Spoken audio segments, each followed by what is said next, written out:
Esse é o programa Dinâmica do Direito. Estamos em mais uma entrevista, dessa feita aqui no próprio gabinete do entrevistado. Estamos com o Dr. Renato Magalhães, no juizado da violência doméstica contra a mulher. Exato. E iremos entrevistar o nobre magistrado, então não sai daí assuntos pertinentes à violência doméstica, institutos que coíbem esse tipo de procedimento de conduta, sempre em garantir os direitos da mulher, como ser mais frágil da relação doméstica. Não sai daí, voltamos já.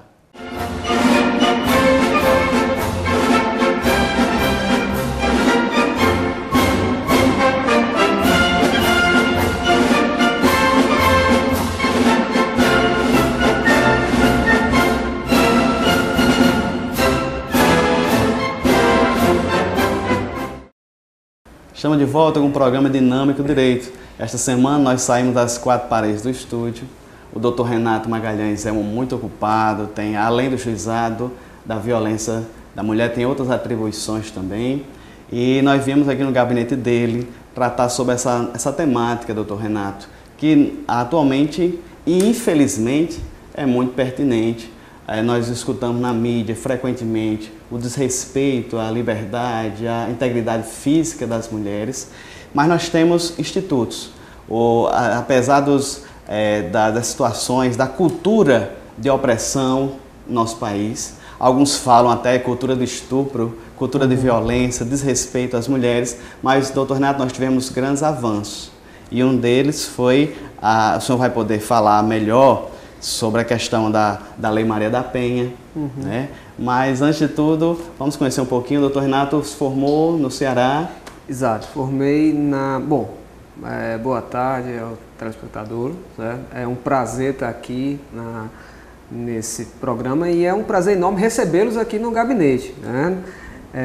De fato, assim, estou com um bocado de atribuição, sabe? Muitas atribuições hoje. Estou aqui, estou em Caraúbas também, às vezes substituo outras varas, então de fato o dia é um pouco corrido, mas é um prazer poder recebê-los aqui no gabinete aqui do Fórum. Bom, eu sou cearense, eu sou natural de Fortaleza, certo? Estudei minha vida toda em Fortaleza, fui colégio militar, direto para a Faculdade de Direito, para a Universidade Federal do Ceará. Me formei lá, no Ceará. Passei no concurso ainda no Ceará, trabalhei no Tribunal do Trabalho, da 7ª Região, que é no Ceará, e enquanto estava lá fiz alguns concursos, fiz concurso no Ceará, aqui em outros estados, certo? Passei promotor, para juiz em outros estados inclusive, e acabei optando pelo Rio Grande do Norte, né? E aqui no Rio Grande do Norte, assim, me apaixonei. Tanto que enquanto estava aqui, ainda passei em concurso no Ceará, mas decidi não voltar. Fiquei aqui por opção mesmo, por paixão. Podia ter retornado, certo, ao Ceará, certo? Podia ter retornado a Fortaleza, onde os meus familiares, amigos, mas estava tão apaixonado pela terra, pelas pessoas daqui. Tanto é que aqui me casei, entendendo? Tão apaixonado por isso daqui que acabei ficando no Rio Grande do Norte, né? E hoje, particularmente em Mossoró, que não troco por nada, tá vendo? Também tive a possibilidade de ir para Natal, certo? E acabei ficando em Mossoró porque adoro, com todos os problemas que nós vivenciamos e todos nós sabemos os problemas que tem Mossoró, certo? Não são poucos, mas eu acho que as benesses que traz a vida aqui em Mossoró ainda vale mais a pena hoje do que em alguns outros locais, pelo menos para mim. Ambiente de trabalho, das pessoas, das comodidades que vêm de Mossoró. Doutor Renato, nós também somos muito felizes de estar aqui. Já participei de audiências e nós percebemos a sua competência, a sua seriedade, Obrigado. como o senhor lida com o seu trabalho. E o senhor passou para a magistratura muito cedo, muito jovem, passou por diversas varas. E o senhor acompanhou também essa questão da Lei da Maria da Penha.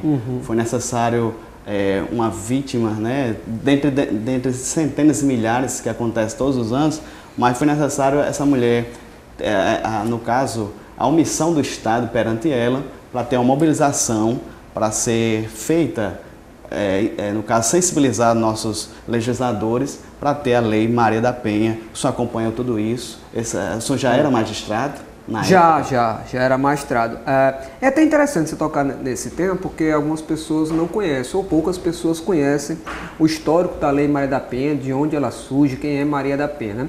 Eu tive a oportunidade de conhecer a Maria da Penha, certo? A pessoa que deu nome à lei. Conheci em algumas palestras, em eventos em Brasília, certo?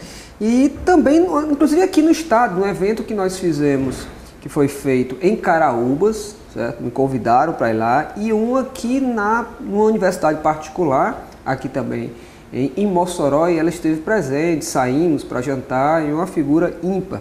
Então a lei foi dado esse nome em homenagem a ela exatamente por todo o sofrimento que ela passou. Assim, para que as pessoas não conhecem, Maria da Penha foi casada com... é farmacêutica, certo? Foi casada, certo, com uma pessoa que acabou, certo, por tentar matá-la, certo?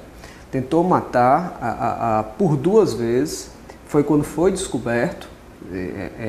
É uma história bem interessante. Tem um livro, certo, escrito por Maria da Penha. Quem tiver interesse, lê o livro, certo? Não vou contar a história toda, o final da história é interessante, mas houve a tentativa, certo, de homicídio dela. Ela ficou tetraplégica por conta dessa tentativa. E aí, quando foi descoberto, ele foi a julgamento. E esse processo, isso foi no Ceará. Maria da Penha é cearense, né? Ela foi a julgamento, certo? O réu foi a julgamento e condenado. Demorou muito tempo para ser condenado, certo? O processo se arrastou durante muito tempo, ainda numa cultura bastante machista, de desinteresse pela problemática feminina naquela época, certo? Década de 80 para 90. E aí ela foi condenada, o réu foi condenado, e esse processo teve recurso. Foi para o Tribunal de Justiça do Ceará. E aí no Tribunal de Justiça do Ceará, pronto, aí foi que demorou muito mesmo. Precisou da intervenção, certo, de organismos nacionais e internacionais ligados às mulheres, certo, para que fosse feita uma denúncia, certo, à OEA, para Direitos Humanos da OEA, para que se determinasse que fosse feito o julgamento, certo, em segunda instância. Afinal foi julgado, certo, esse senhor foi condenado. Ele reside, que atualmente parece que reside, inclusive, eu vi uma matéria no Rio Grande do Norte, me parece que em Natal.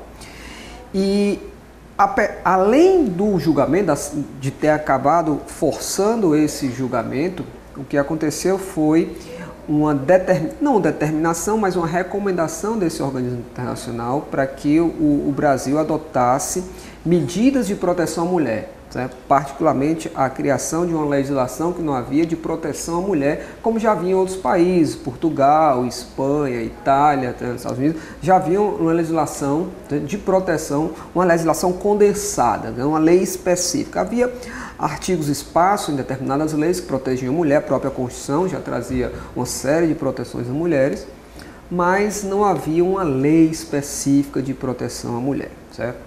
E é interessante, eu acho muito importante citar, porque a gente tem que dar nome aos bois, certo? Eu acho que a gente não tem que tapar sol com a peneira.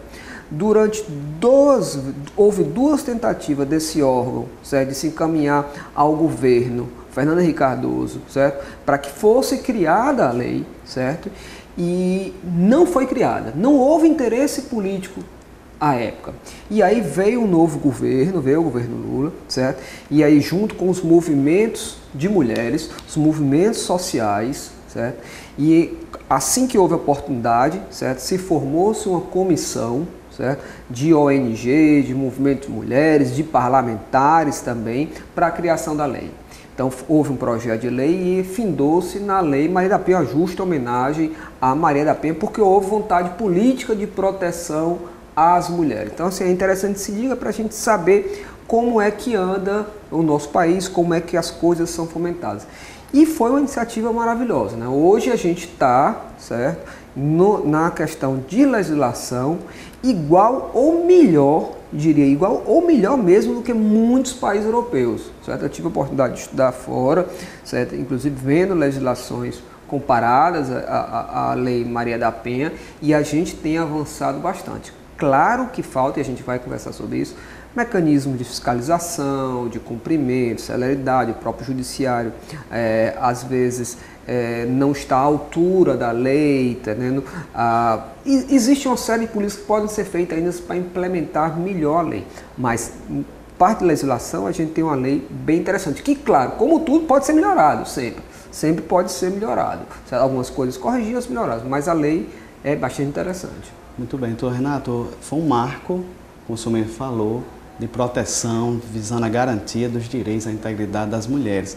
Eu queria que, no caso do juizado propriamente dito, eu queria que o senhor detalhasse para os caros telespectadores a importância de sair de uma vara criminal, né? Esses processos contra a mulher saem de uma vara criminal para um juizado específico, com toda a equipe multidisciplinar, que o senhor pudesse nos detalhar. Pronto. Eu já começaria, me permitiria até fazer aqui um pequeno adendo, eu já falaria um pouco antes até, que eu acho que é um marco, há dois marcos interessantes na proteção à mulher. A parte da legislação, falo de forma institucional, que são as delegacias especializadas em atendimento à mulher, as DEANs. As DEANs elas iniciam bem antes dos juizados e bem antes da Lei Maria da Penha, certo? As DEANs elas surgem em 85, a primeira DEAN é em São Paulo, Delegacia Especial de Atendimento à Mulher. Excelente, doutor. Por que ela é interessante, certo? Por que uma delegacia é interessante? Porque é o primeiro momento que a mulher fragilizada tem contato com o Estado. A primeira forma de receber a mulher, certo? Ou o primeiro momento de receber a mulher é na DEAN, é na Delegacia Especializada. E aí nós tínhamos delegacias que tínhamos homens à frente e que não eram especializados. Nada contra, certo? E aí é uma opinião particular minha, nada contra, certo? Se ter homens à frente de delegacias. Não é isso, certo? O que acontecia, certo? É que aquelas delegacias elas não eram especializadas. Eu digo nada contra porque muitas vezes pode acontecer, ou não que aconteça, mas pode acontecer de eu ter uma mulher à frente da delegacia, certo? E ela não ter o cuidado suficiente com aquela mulher vítima. E posso ter um homem à frente de uma delegacia ou de um juizado, que nós falaremos, e ter essa sensibilidade. Tudo depende da especialização, tudo depende do interesse. Então a delegacia ela foi especializada. Especializada como, certo? Só porque tinha só mulheres? Não, isso é um fator. Mas também porque tinham treinamentos, porque tinham cursos, certo? Porque tinha todo um aparato, certo? De proteção àquela mulher, certo? Óbvio, se eu tenho uma mulher, há uma empatia natural maior, certo? E foi feita com as delegacias. As delegacias das mulheres, todas são, me parece, eu estou falando assim, mas me parece que todas são chefiadas por mulheres, não tenho certeza. Mas mais do que ser chefiada por uma mulher, certo? Mais do que ter um comando uma mulher, é ter uma pessoa sensível àquela causa, uma pessoa que teve um treinamento, ou que deveria ter tido um treinamento, porque assim eu acho que deveria funcionar. Uma pessoa que tem um maior cuidado com aquela situação. Então as mulheres muitas vezes chegavam na delegacia que não se tinha esse cuidado e era vítima em casa, era vítima na rua e era vítima novamente do Estado com falta de atendimento adequado, certo? O atendimento não era aquele condizente com aquela situação de fragilidade da mulher. Então, primeiro marco foram as delegacias da mulher.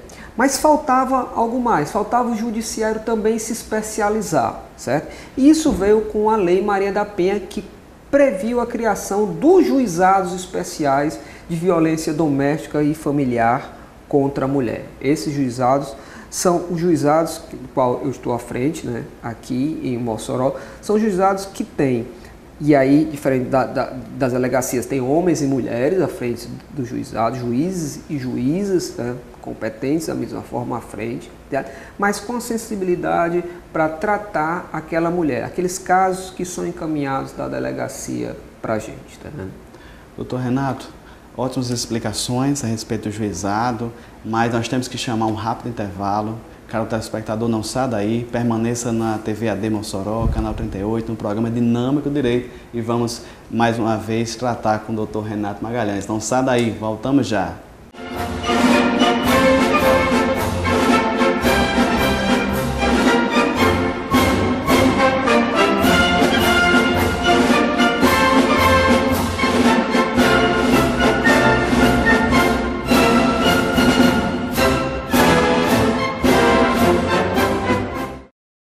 Estamos de volta com o programa Dinâmico Direito. Estamos conversando com o Dr. Renato Magalhães, que ele está à frente do juizado da violência doméstica e familiar contra a mulher.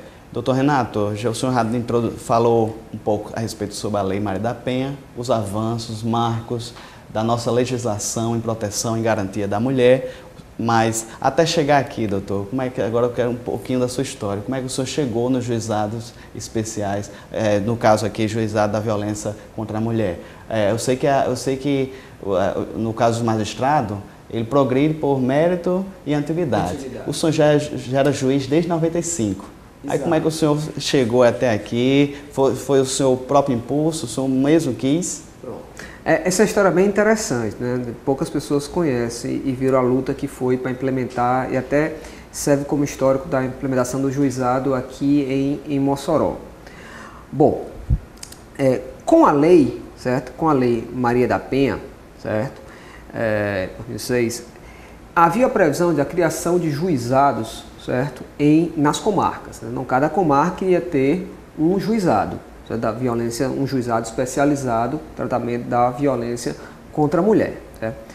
O primeiro juizado que foi criado no Rio Grande do Norte foi em Natal. Certo? Natal criou um juizado e, claro, né, como sempre, a capital e nada contra, mas ela é beneficiada e às vezes não se olha muito para a demanda do interior. E Mossoró precisava de um juizado. Certo? Obviamente é impossível se criar juizados em todas as comarcas do estado, porque há comarcas muito pequenas, há comarcas com 15, 21 habitantes, então que a demanda não justifica a criação de juizado. Mas Mossoró, obviamente, necessitava dessa demanda, né? E não foi criado um juizado aqui. Criou-se o juizado de Natal, o tribunal, uma excelente iniciativa, criou o juizado de Natal, e achava que isso talvez ele não tivesse os números, não tivesse ainda a par da situação da violência que havia contra a mulher em Mossoró, resolveu por não criar em Mossoró. E aí, nessa época, eu era titular já em terceira instância, que era a última, certo?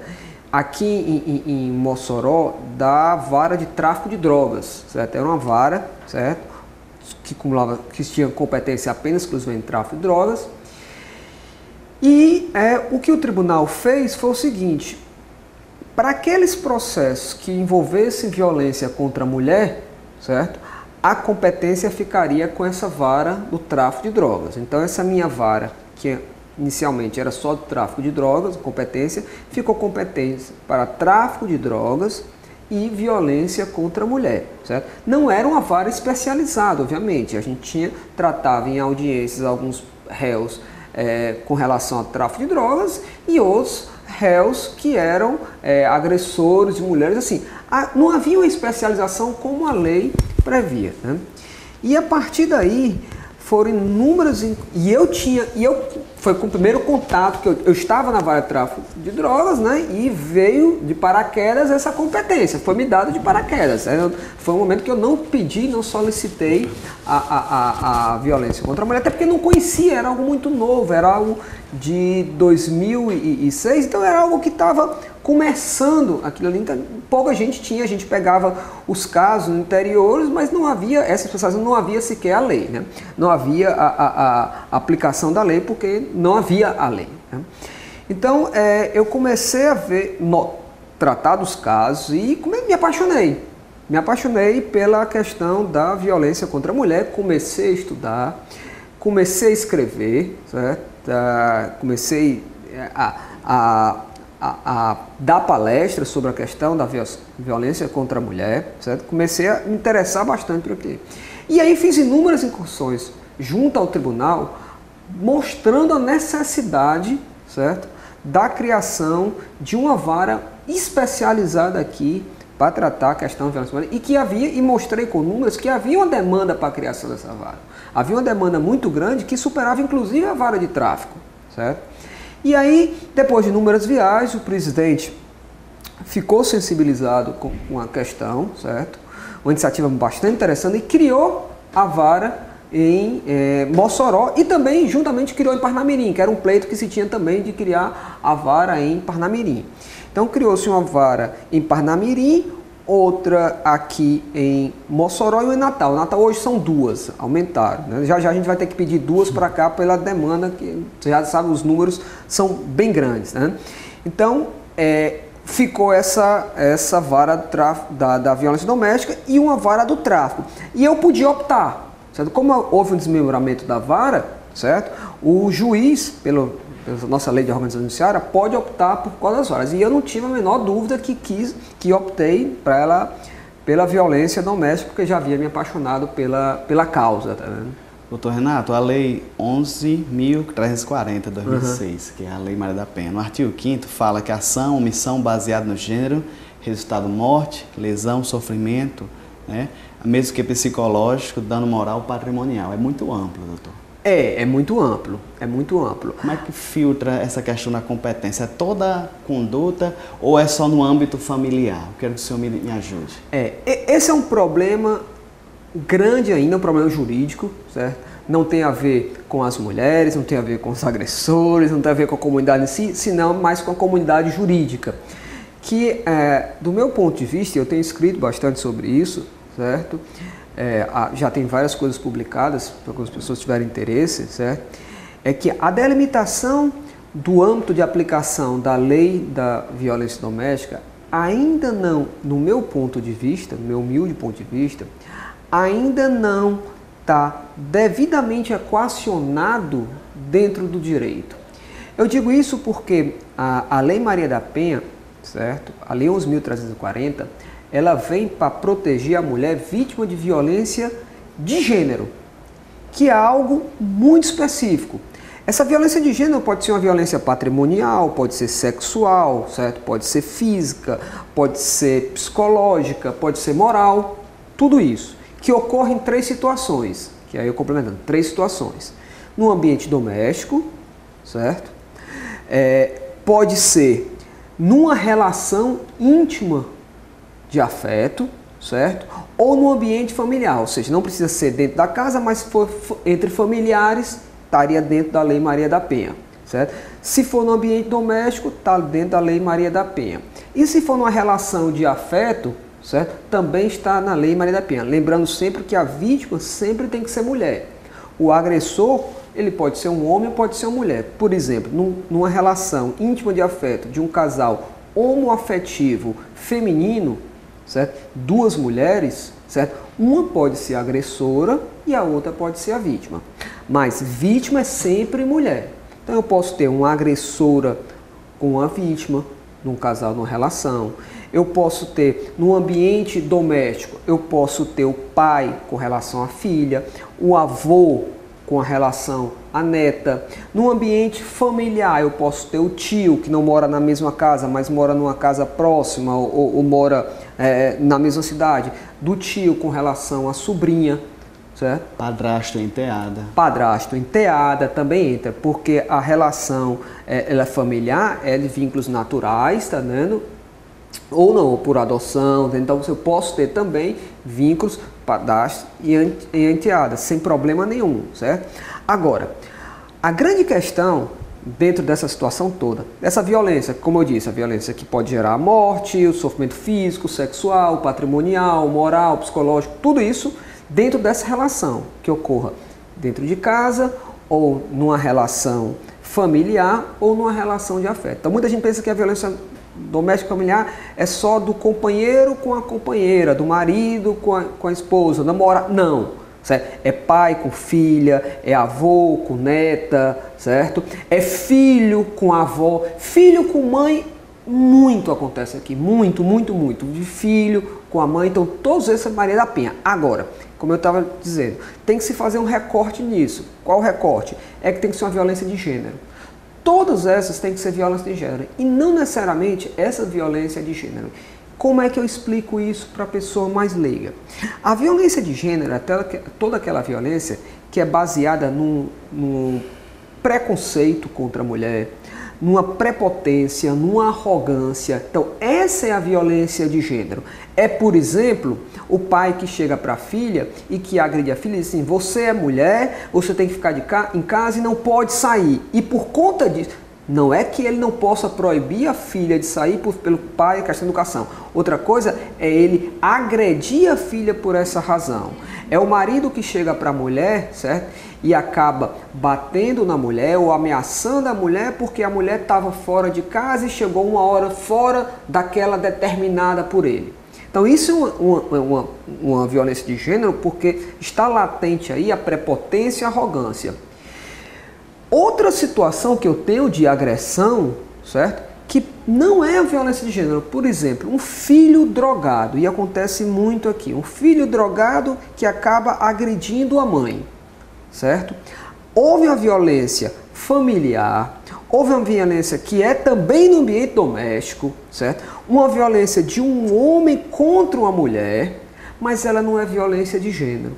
Ela é uma violência causada, não é porque ele agrediu a mãe, não é simplesmente pelo fato dela ser mulher, mas é porque ele passa por uma situação de dependência química que acabaria agredindo a mãe, o pai. Então, quando é que eu vou saber? Quando essa violência ela é indistinta. Podia ser para a mãe ou para o pai, podia ser para o companheiro ou para a companheira. Quando é independente do sexo, que não tem o gênero, essa prepotência, mas é por outra situação externa, aí eu entendo que não é violência de gênero, entendo que a competência não é aqui, deve ir para o juizado especial.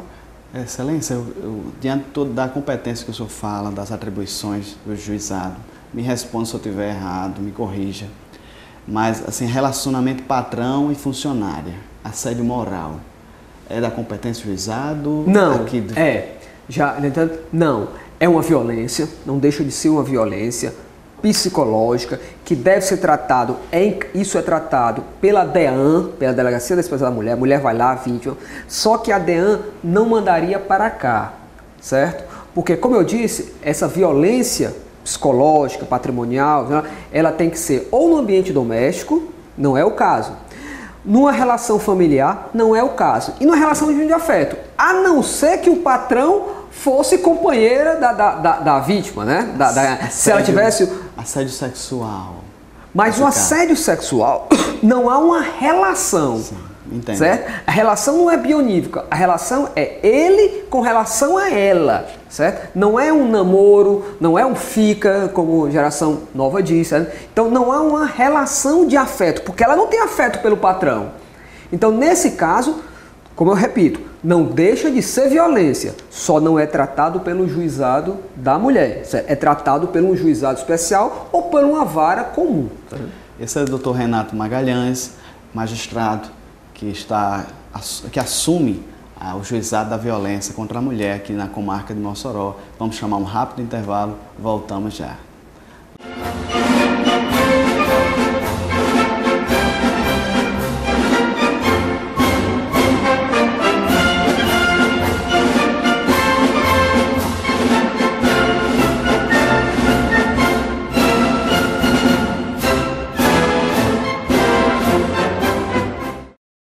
Estamos de volta com o programa Dinâmico Direito. Estamos conversando com o Dr. Renato Magalhães, ele que assume os juizados da violência doméstica e familiar contra a mulher.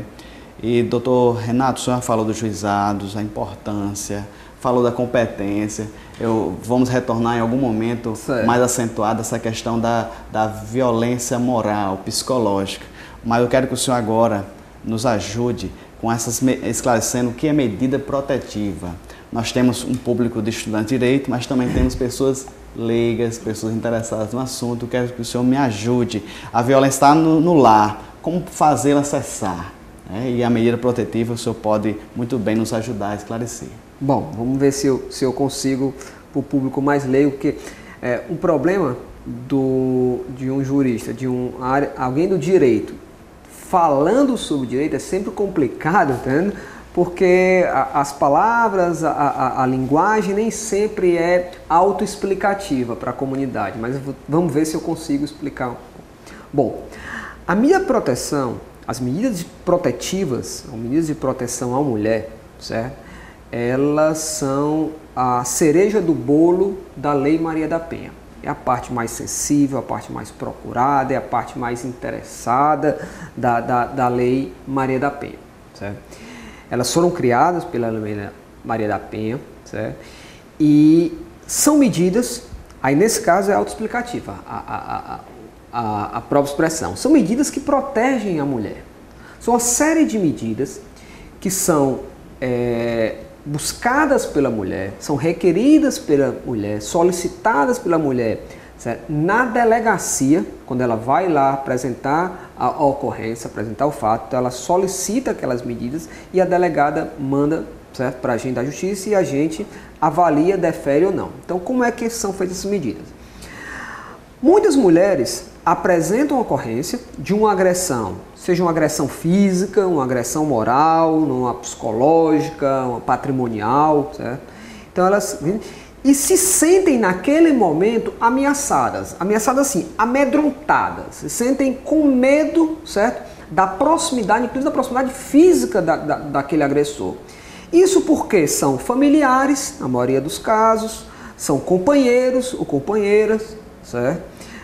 Moram às vezes na mesma casa, então elas não se sentem à vontade com aquela pessoa próxima a ela. Então ela pede essa medida de proteção. Que medidas são essas que ela pode? A Lei Maria da Penha ela trata dessas medidas. Tem 2 artigos que vão tratar dessas medidas. São diversas medidas. Vamos citar as que mais são utilizadas.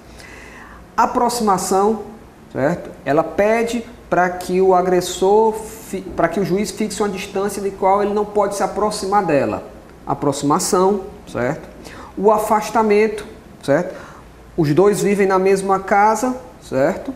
E aí a mulher pede para que o agressor seja afastado da casa e ela permaneça na casa, certo? Um afastamento.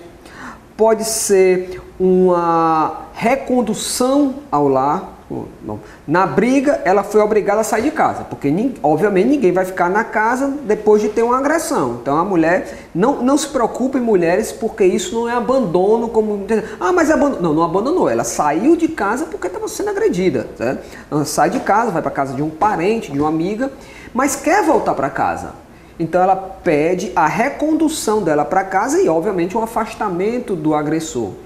Como medida protetiva pode ser também alimentos, certo? Provisórios para os filhos, certo? Os filhos foram afastados, ela saiu com os filhos ou o marido saiu de casa, então ela provisoriamente, enquanto vai numa vara de família, ela pode pedir esses alimentos provisórios, pode pedir documentos que ficaram, então tem uma série de medidas, proibição dele frequentar determinados lugares, por exemplo, ambos frequentam o mesmo ambiente lá, ela pode pedir, certo? Que ele não frequente mais, durante um certo tempo, aquele ambiente. Quanto tempo dura essa medida de proteção? Dura enquanto se discute o processo policial, porque uma coisa tem que ficar bastante clara. Não existe só medida de proteção. A medida de proteção ela sempre está vinculada a um processo, certo? Onde vai se apurar a agressão. Só pode se pedir a medida de proteção se tiver tido uma agressão. Essa agressão não é só agressão física, certo? Não é só a lesão, não. É uma agressão que pode ser moral, por exemplo, um xingamento, mulher. Pode ser uma ameaça, que é uma agressão psicológica, certo? Pode ser uma agressão patrimonial. O marido furtou da mulher, certo? Determinados objetos, determinados bens, certo? Na separação, isso é uma agressão patrimonial, certo? Pode ser uma agressão sexual, certo? E obviamente a física, né? Então, todo tipo de agressão, certo? A mulher pode pedir uma medida de proteção porque não se sente protegida. Então, vem para o juiz, certo? Nós aqui deferimos a medida, a mulher, como é que é a dinâmica? Ela vai até uma delegacia, faz a ocorrência da agressão física, sexual, moral, patrimonial, que seja, com a medida de proteção. A delegacia imediatamente manda para a gente essa medida de proteção. Nós, em 24 horas, mas a maioria dos casos em 12 horas, certo? Ou seja, no mesmo dia que chega aqui, certo? Essa medida é deferida. Pegamos essa medida, encaminhamos para o oficial de justiça e o oficial de justiça vai cumprir essa medida. Então as medidas não demoram mais de 24 horas para serem cumpridas do momento que chega aqui. E do momento que ela vai da delegacia para cá, em regra também são 24 horas. É muito rápido essas medidas de proteção. Então hoje nós temos inúmeras, estamos aqui, diria, na casa dos milhares de medidas de proteção. E o que acontece que é importante? O que acontece se o agressor descumpre essa medida? Porque na medida de proteção, eu posso determinar que ele se distancie da vítima, não possa ter contato por telefone, por e-mail, através de vizinho, de recado, nada. Se ele descumpre, a vítima vem até aqui ou vai até o Ministério Público, narra o descumprimento, eu escuto a vítima e determino a prisão do agressor. A pena para o descumprimento da medida é prisão. E nós temos muitos réus presos. Excelência, nesse caso ainda na medida, como é que fica o contraditório? A possibilidade de se defender nesses casos? O senhor falou que é rápido. Defere a medida, se porventura ele descumprir, mas como é que fica a questão se realmente ele não tiver descumprido? Certo, a gente tem dois momentos. Primeiro, o momento do deferimento da medida, que é sem contraditório. Momento da decretação da prisão dele, que também é sem contraditório. Em ambos são sem contraditório. Por quê? Porque são medidas cautelares, inaudita altera partes, ou seja, são medidas cautelares em que são feitas sem a oitiva, certo, da outra parte. Ah, mas isso seria arbitrariedade? Não. Há uma previsão na lei para isso. Mas vou mais. No pedido de prisão preventiva do Ministério Público ou do delegado, o juiz, certo, não escuta o réu. Olha, o senhor, há um pedido de prisão preventiva, o senhor... Não. Se houver os elementos indiciários, certo, necessários, certo, os requisitos, obviamente, não é só pedir. Obviamente, há pedidos a informações de descumprimentos e medidas protetivas que eu avalio e digo, não, isso não é um caso de uma prisão preventiva. Não é que todo descumprimento, toda narrativa de descumprimento gere uma prisão, não é todo pedido de medida protetiva que gere uma medida protetiva. Certo? Não é todo pedido que vem da delegacia que vai gerar uma medida protetiva e não é toda narração de descumprimento da medida protetiva que vai gerar, certo, a sua prisão. Tem que se avaliar caso a caso. Se houver aqueles requisitos legais, como por uma prisão preventiva no juízo comum, certo? Ou uma prisão temporária no juízo comum, certo? Ou mandado de busca e apreensão, ou de interceptação telefônica, o juiz analisa os requisitos legais para aquele caso, certo? Então, há algumas situações aqui, certo? Particularmente com relação a afastamento, que eu acho mais grave, certo? E a pedido de prisão preventiva pelo descumprimento, certo? Nesses casos, certo, eu analiso com a lupa desse tamanho, certo? Porque eu sei que de um lado tem a vítima, mulher, óbvio, mas do outro lado também tem uma pessoa que vai ser, certo, de certa forma não, vai ser poldada de sua liberdade, o seu direito de vir preso, certo? Ou o seu direito de vir sendo afastado de casa também. Então, nesses casos, eu olho com bastante cuidado. E em muitas situações, no pedido de prisão preventiva, diria até que é mais a regra do que a exceção, eu chamo o réu a uma audiência, certo? Chamo o réu a uma audiência e aí eu falo com a vítima, escuto a vítima e escuto o réu. Se de fato se confirmar aquela versão do descumprimento, eu decreto a prisão. Se não se confirmar, certo? Não é decretado a prisão. Em regra, eu chamo o réu. Agora, em algumas situações, por exemplo, há uma medida de proteção, até para que o telespectador tenha noção, há uma medida de proteção contra a vítima que ele não pode se aproximar da vítima. E aí me chega um boletim de ocorrência de que o réu, certo, cometeu um novo crime, agrediu e tem um laudo de lesão corporal. Eu não preciso escutar a vítima nem o réu para saber que de fato houve descumprimento. Eu tenho uma prova técnica dizendo que depois do deferimento da medida, depois de ser intimado, no dia seguinte ele vai lá, certo? E aí agride a mulher, certo? Ou o filho agride a mãe, certo? Ou o pai agride a filha. Eu tenho um laudo técnico. Aí eu já decreto a prisão preventiva. Mas quando a narrativa, por exemplo, da mulher diz assim, eu determino que ele não possa se aproximar da vítima. E a mulher chega e diz, doutor, ele passou em frente à minha casa. Não, isso é um caso que a gente tem que analisar concretamente. Pode ser o caso de decretar preventiva, mas eu vou escutar na audiência, aí na audiência vou escutar ela, vou escutá-lo. Se ele diz assim, não, eu passei deliberadamente porque eu quero e não vou cumprir. Desculpe, não tem o que fazer, o senhor está preso preventivamente. Tá? Mas disser, não, doutor, olha, eu passei porque eu precisava na situação, e justifica. E eu ia conversar abertamente com a vítima, né, o advogado, os presentes, assim, não, nesse ponto não há um descumprimento, não se decreta preventivo. Então, direito e direito penal, como é o caso, cada caso é um caso. Se analisa os casos para ver se chegar a melhor termo. Tá? Doutor Renato, a gente percebe que são medidas cautelares. Pelo que o senhor narra, o Ministério Público ainda nem se pronunciou nessas medidas. Na maioria delas, não. Na maioria delas, não. Então, nós podemos dizer que é uma fase ainda pré-processual, ou já podemos dizer que já é medidas processuais mesmo, as medidas protetivas? Não, as medidas protetivas, elas são pré-processuais, na sua grande maioria. Eu posso ter uma medida protetiva que foi solicitada no decorrer de um processo. Por alguma razão, a vítima não se sentia ameaçada, não se sentia amedrontada, ameaçada, por ocasião da prestação da informação da delegacia, do boletim de ocorrência, não foi deferida. No processo, no meio do processo, ocorreu um episódio em que ela se sentiu amedrontada e disse, não, eu agora quero uma medida de proteção. Aí é uma fase processual. Mas 99% dos casos, certo? A medida protetiva, certo? Ela é pré-processual. Daí porque a exigência, no meu entender, de que eu tenha a narrativa, certo? De um crime, certo? Que justifica a medida de proteção. Por uma razão muito simples, aí mais para a comunidade mesmo jurídica. Uma razão muito simples.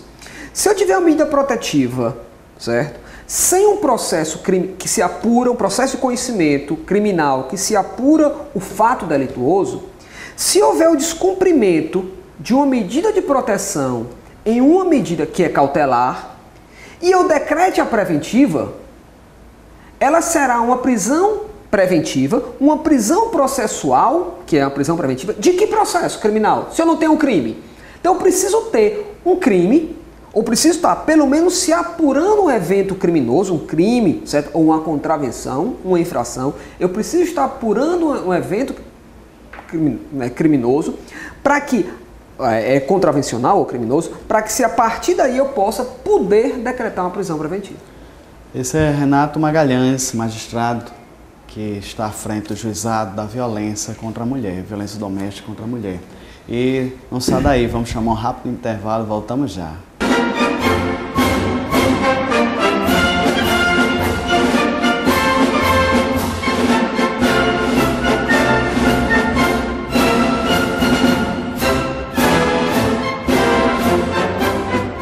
Estamos de volta com o programa Dinâmico Direito. Estamos conversando com o Dr. Renato Magalhães, aqui no seu gabinete, na sede do Juizado da Violência Doméstica, Familiar e Doméstica contra a Mulher. E nós estamos tendo muitos esclarecimentos, doutor. Desde já, nós estamos no quarto e último bloco, desde já te agradecendo pelos belíssimos esclarecimentos.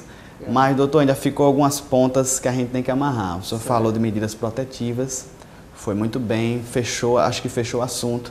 Mas a gente percebe que a própria Lei Maria da Penha dá o espaço da retratação. Porque a família tem conflito, mas também tem perdão. Queria que o senhor falasse um pouquinho sobre a retratação da vítima perante os juizados. E esse é um assunto muito interessante, porque é um assunto muito pouco compreendido por aqueles que estão distante do juizado, distante da dinâmica de um conflito familiar. Conflito familiar, certo? Não é algo tão simples, certo? Não é que tenham sempre algozes e vítimas, certo? Não é que cada um desempenhe um papel certo, não é que o homem tenha sempre aquele papel de agressor, a mulher sempre o papel de vítima, sempre representa esse papel. Se assim fosse, a gente teria um maniqueísmo, certo? E a ideia é exatamente combater isso, certo? Quando a gente combate o machismo, quando combate a violência, a gente quer combater esses estereótipos de família, certo? Eu acho que nossa luta hoje, e a luta da Lei Maria da Penha, a luta do movimento de mulheres, é a luta contra estereótipos, certo? A gente não pode estereotipar um agressor, certo? Ou uma dinâmica familiar, certo? Da mesma forma que a mulher era estereotipada. A gente não pode usar dessa arma que era usada contra a mulher hoje para atingir terceiro. A gente tem que superar isso, tem que ir além disso. Então, é interessante a gente explicar isso. Obviamente não vou ter o tempo suficiente, porque é um tema para muito, certo? Mas deixa eu ver se eu coloco para que as pessoas, uma parte das pessoas entendam isso. Nós temos hoje, no Juizado da Violência aqui em Mossoró, 4.330 processos em torno disso, certo? Nós somos a vara, tirando as varas da Fazenda Pública, certo? Nós somos a vara com o maior número de processos em Mossoró. Das varas criminais, se você tem ideia, uma vara criminal tem em torno de 600 a 800 processos, algumas chegam a 1.000. Nós temos 4.300. O volume é muito grande, a demanda é muito grande. Desses processos, uma enorme quantidade são processos, crimes por ameaça. São processos em que não houve uma violência física, mas houve uma ameaça, né? Essa ameaça se dá por gestos, por palavras, são aqueles companheiros, como eu disse, companheiros, namorados, pais, tios, são aquelas pessoas que ameaçam de causar um mal injusto, um mal grave à vítima, né? Dizendo que vai matar, vou pegar você, se você me deixar, certo, eu enterro você. Então, a mulher, obviamente, da experiência que eu tenho aqui, de 7 anos, à frente da vara, certo? Mais de 7 anos, passando por aqui, eu já devo ter julgado mais de 15.000 processos. Nunca uma ameaça dessa se concretizou, ainda bem, mas todas nós temos que levar muito a sério, todas as ameaças nós levamos muito a sério, certo? Mas ainda bem que até hoje, dessas ameaças que eu peguei, nenhuma se concretizou, certo? Na questão, a grande parte do nosso processo, diria aí 60% é de ameaças, certo? Que a gente leva com todo cuidado que o caso merece. Nesses casos da ameaça, certo? São crimes que a lei, o Código Penal, prevê a possibilidade de retratação. Por quê? Porque são crimes, na lei, prevê como ação penal pública condicionada à representação, ou seja, precisa que a mulher vá até a delegacia e faça a ocorrência, e venha até aqui e ratifique a ocorrência. Então, quando nós chamamos aqui na justiça, certo, a mulher, que inclusive já pode até ter uma medida de proteção contra ela, a favor dela, contra o agressor, muitas vezes a mulher diz assim, não, doutor, olha, é o seguinte, ele me deixou em paz, ele não mexe mais comigo, certo? Ele só me ameaçou, certo? Mas já se passaram 6 meses, ele não foi atrás de mim. Ou então, ele saiu de casa, não criou mais problema. Ele parou de beber. E esse ele pode ser o marido, pode ser o ex-marido, pode ser o namorado, o ex-namorado, o pai, tá vendo? O avô, o irmão, o sobrinho, pode ser qualquer um desses. Mas essas pessoas não estão mais criando problema, seguiram a vida delas. Naquele momento houve aquela ameaça que ele fez da boca para fora, fez porque estava alcoolizado, no calor da discussão, e que foi tratado com o devido cuidado pela delegacia, foi tratado com o devido cuidado pelo juizado, mas que, dado o tempo, a mulher disse, não tenho mais interesse nessa ação. Nesses casos, pode haver retratação, ela desiste, na outra linguagem, ela desiste do processo e a gente arquiva aquele processo, certo? Nesses únicos casos que chegam aqui, que é a possibilidade disso, são as ameaças.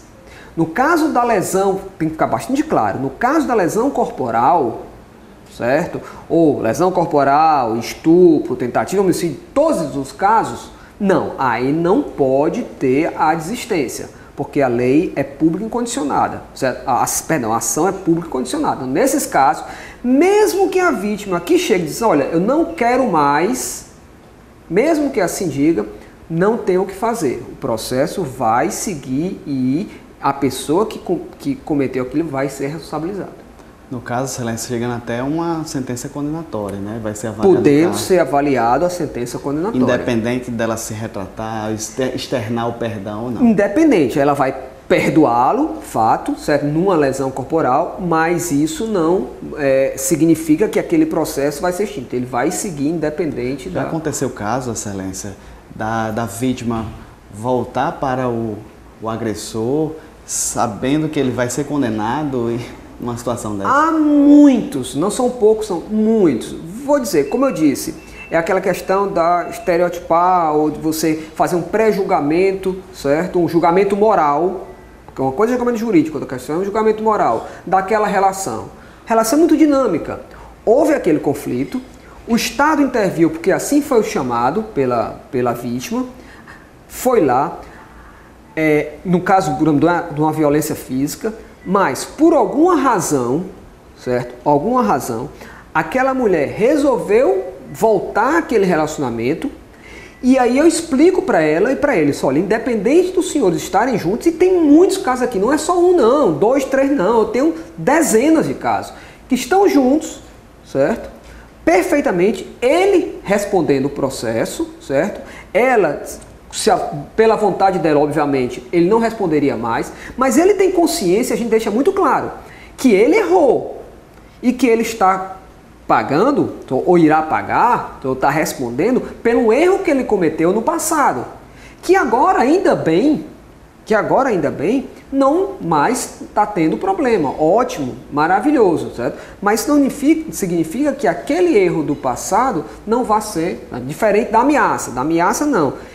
Quem que decidiu isso? A ameaça pode, a lesão corporal não pode. Foi o legislador. O legislador entendeu que na ameaça poderia extinguir caso ela dissesse, não quero mais. Mas a lesão corporal não. Eu entendo, inclusive, você tem uma posição e talvez que no caso da lesão corporal eu falo de natureza leve, certo? Não é aquela grave nem a gravíssima. Poderia haver, certo? Mudança, obviamente, de legislação, se o legislador assim entendesse, inclusive para esses casos, certo? Se a própria vítima está perdoando, eu acho que o interesse maior, e parece que há movimentos no sentido, não em relação com a sua mulher, mas há movimentos dentro do direito penal que apregam exatamente isso, que a lesão corporal passe a ser de iniciativa condicionada à representação. Doutor Renato, o tempo já está se esgotando. Mais uma vez eu reforço o agradecimento do senhor ter nos recebido. E o senhor pode agora interagir com o público de casa, reforçar essa questão da violência à mulher, reforçar as garantias que as mulheres não estão sozinhas nessa luta. Vocês têm institutos, têm leis e basta denunciar. Né, doutor Renato? Não pode ficar calada diante dessas injustiças. E tem os institutos, aqui no caso específico, o doutor Renato representa aqui a magistratura, o Estado de Direito no tocante à proteção máxima da mulher aqui em Mossoró, que no caso juizado da violência doméstica e familiar. Fique as suas considerações, pode interagir com o público. Eu que agradeço mais uma vez a oportunidade, é uma oportunidade enorme de poder falar com o público. É exatamente isso, certo? Antes a gente tinha muito poucos canais, hoje a gente tem inúmeros canais, né? Nós temos a Delegacia das Mulheres, certo? Nós temos o juizado daqui, nós temos a promotoria que cuida dos casos das mulheres, nós temos a Defensoria Pública, os CREAS que podem ser encaminhados, nós temos aqui uma equipe multidisciplinar com assistente social aqui ligada ao juizado, que a mulher também pode vir aqui, então tem vários canais, então a mulher não precisa mais, certo, se dirigir a uma delegacia comum, certo, para caminhar o seu caso. Hoje ela tem uma válvula de escape. Então a mulher agredida, certo, deve procurar, para que isso não se torne um caso mais grave. Mais uma vez eu repito, não é só agressão física, é agressão moral, certo? A agressão psicológica, no caso a ameaça, certo? A agressão patrimonial, o cárcere privado, os xingamentos, a humilhação, tudo isso pode ser levado à justiça, que analisará caso a caso, certo? E repetindo, aqui a gente não trata com estereótipos. Não é porque todo homem é agressor e toda mulher é vítima. Não é isso. O caso analisado, certo, é um a um, mas obviamente nós vivemos numa cultura, certo, numa cultura de violência à mulher que está mudando, uma cultura de estupro. Ainda bem, só para finalizar, ainda bem que nós tivemos recebimento da denúncia pelo Supremo ontem, certo, do senhor Jair Bolsonaro, um deputado, certo? Um deputado federal, certo? Que faz apologia, segundo, certo, a própria denúncia, faz apologia ao crime de estupro. Espero que esse caso seja exemplar, espero que o Supremo analise esse caso com cuidado e que a punição seja exemplar, para que a gente não repercute, para que a gente não amplie mais essa questão, essa situação de uma cultura de estupro, de uma cultura de violência contra a mulher. Doutor Renato, mais uma vez, obrigado. Não, Quero te agradecer. Eu que agradeço. Eu acredito que o público de casa foi enriquecido com esses esclarecimentos. Como o próprio doutor Renato falou, tem muitos canais. Nós iremos, doutor Renato, fazer um giro aqui em Mossoró. Nós pretendemos também visitar a doutora Karine, na Promotoria de Justiça, e também a doutora Cristiane Magalhães, lutadora. Nós iremos reforçar. As duas mulheres lutadoras. Nós iremos reforçar essa temática, doutor, que eu acredito que a educação e o esclarecimento nunca é o bastante. Sempre vai ter um efeito produtivo, tanto na sociedade civil, como nos próprios estudantes de direitos acadêmicos. Todos nós unidos, nós podemos fazer sim a diferença. Então, esse foi o programa Dinâmico Direito, dessa feita no gabinete do Dr. Renato Magalhães. Mais uma vez agradecendo, e fica aí com a programação da TV AD Mossoró, programação de jovens, e que Deus continue te abençoando, e até o próximo Dinâmico Direito. Até mais!